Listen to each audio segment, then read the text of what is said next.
আজ মেলবোর্নে ছিল 41 degree Celsius.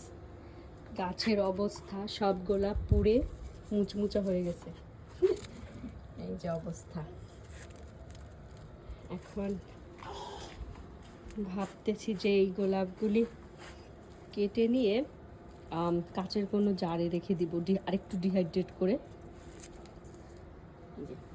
কেবল ফোটা শুরু করেছিল, আমি তো খুবই হ্যাপি ছিলাম এটা ফুটবে, কারণ হচ্ছে ফার্স্ট ফ্লাশ যখন ফুটেছিল তখন এই পিঙ্ক কালারটা সুন্দর আসে নাই, এই যে পিঙ্কটা। কিন্তু এবার দেখলাম যে এই পিঙ্কটা খুব সুন্দরভাবে চলে আসছে ফুলে, তাও পুড়ে গেল।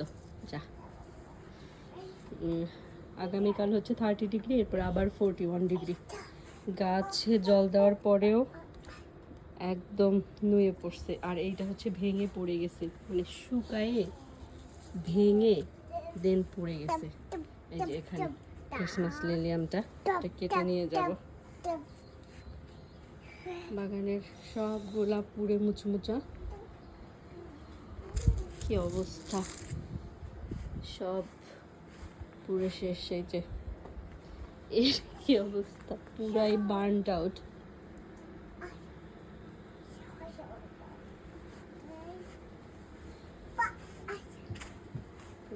জবা আজ ফুটেছিল, জবা জাস্ট পুড়ে একদম, এই যে রোজ পুড়ে শেষ।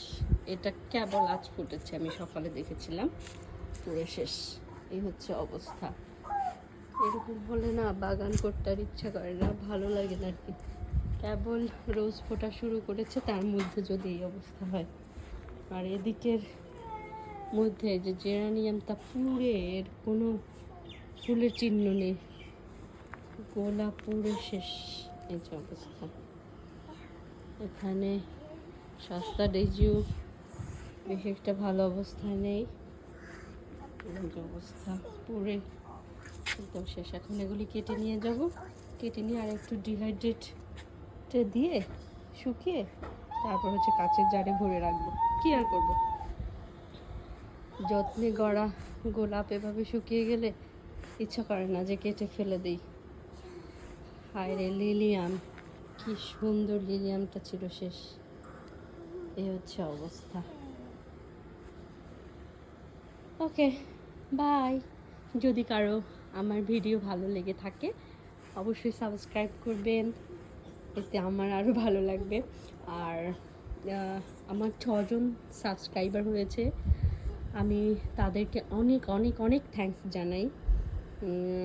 আসলে খুব ভালো লাগে গার্ডেনিং করতে। আর আমি দেখতে পাচ্ছি যে যখন ভিডিও করা আমি শুরু করি, আমার বাগানের আপডেট বা বাগানের ভিডিও করতে, সেটা আপলোড দিতে, শেয়ার করতে ভালো লাগে। তো যারা আমার চ্যানেল সাবস্ক্রাইব করেছেন সবাইকে অসংখ্য ধন্যবাদ, অনেক অনেক ধন্যবাদ। Thank you, by.